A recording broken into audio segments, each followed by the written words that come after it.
Fortunately, the President of Guinea and myself have been sharing sit-stand this morning, and we've been speaking very well. In fact, the first question he asked me, how is the border situation? And I told him things are getting under control. Hello and welcome to Tete à Tete, France 24's flagship interview show. Our guest today is the President of Liberia, Joseph Boakai. Thank you very much, Mr. President, for being our guest. Thanks for inviting me. Liberia has often been associated with civil war, poverty, and lack of democracy. You were elected. What is your main priority? Is it peace? Is it democracy? Is it bringing foreign investment to Liberia? Or all of the above? I'm glad you added that. It's all of the above. But I believe for a country that had gone through conflicts, the first and foremost, I believe, was to bring about peace and reconciliation. And then also get the people to understand that we have a nation that we need to build. And so after the peace and reconciliation, we should move to the next area where we change our habits that have become a problem to development, such as corruption, such as maybe the idea of maybe laziness or the don't care attitude about a nation become patriotic. And that's why we've been working with trying to remold minds of the people toward development, toward moving themselves from where they are to a better life, which is available that we can do, provided we are determined to do so, and I think we can do it. You spoke about peace, you spoke about reconciliation, you didn't mention justice. We know that there are many calling for justice, including for warlords who have not been brought to justice. Does it mean that to have reconciliation, you need to forget justice? There cannot be peace without justice. And I think we have demonstrated that when we signed the executive order against war crimes and economic crime, saying to the Liberian people that impunity cannot build a country. And this is what we demonstrated, in addition to making them at the same time know that you cannot live in a country where people are carrying grief without reconciling them. I want to talk about the impact of major U.S. and Western aid cuts. Your country is still a fragile country.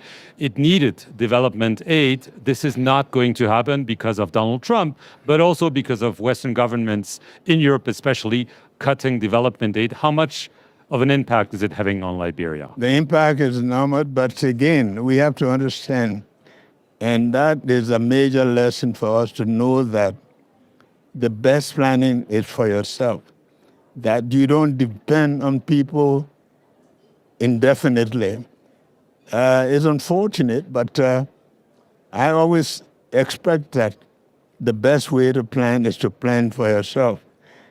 So Liberians are learning, and they are building the resilience to be able to move on without these.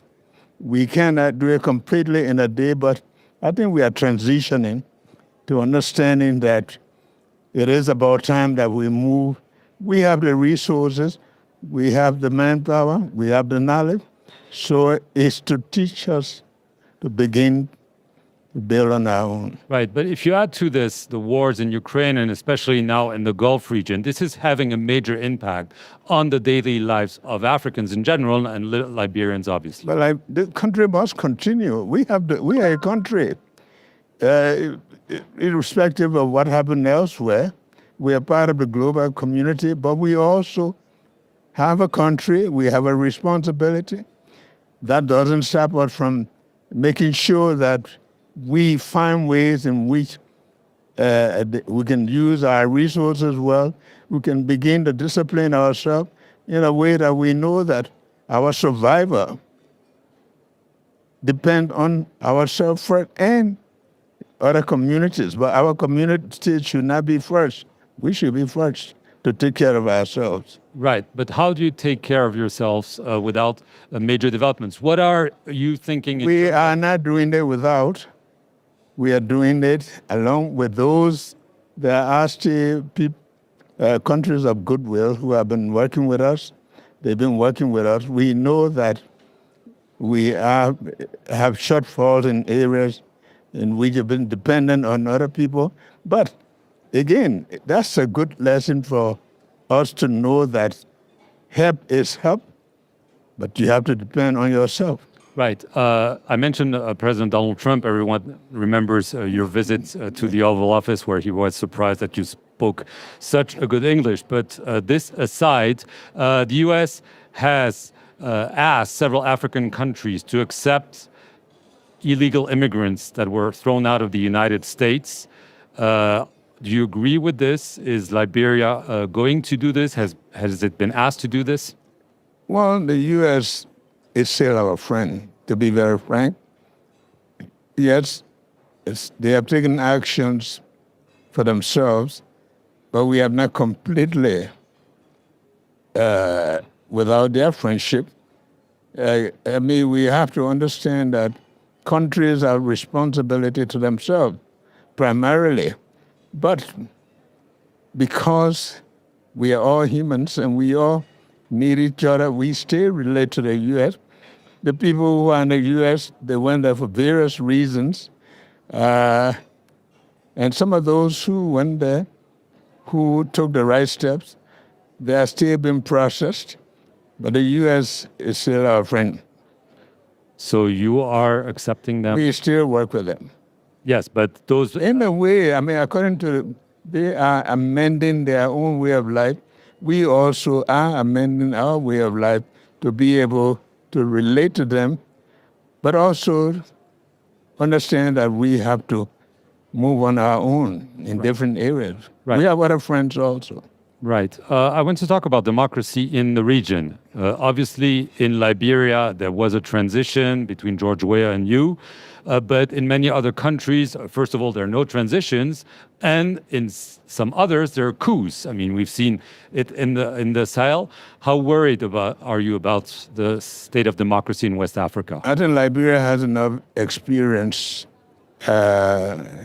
Liberia has had a lot of problems in trying to become a country, and we have learned that. We have learned that war is not the way to go.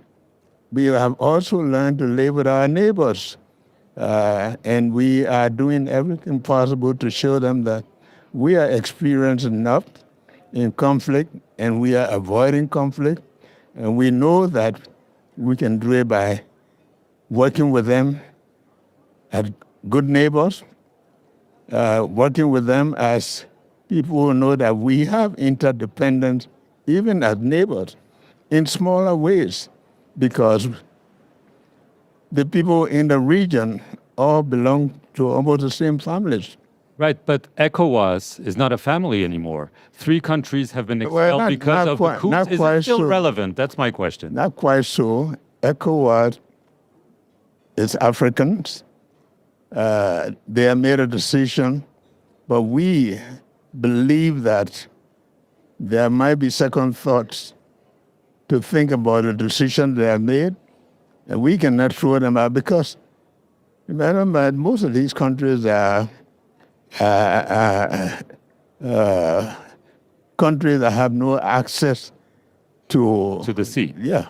So there's no way they can live independent of countries that have access that they can make use of. So we work with them. We try to make them understand that we are still available as friends. So they should come back to ECOWAS. Well, it's a decision they have to make, but we have to encourage them by the way in which also we treat our people, because whatever made them to decide otherwise, we have to show them that we all can live together. We can help to teach our people. Some of the reasons that people left, the leadership attributed to those things. If you treat the people the way they should be, lead a country by example, try to provide for your people, you can demonstrate a way that will encourage other people to come to work with you. You've mentioned the need to have good neighborly relations. Yes. There's one neighbor with which you have some tense relations, Guinea. There have been some border issues for years. They came up again on the agenda. What is your message to the president of Guinea and the presidents of the region about those tensions today? Fortunately, the president of Guinea and myself been sharing sit-stand this morning, and we've been speaking very well. In fact, the first question he asked me, how is the border situation? And I told him things are getting under control. I think the president of Guinea is beginning to know that we are good neighbors, we are family people, and I think his thinking is changing. So the worst is behind us.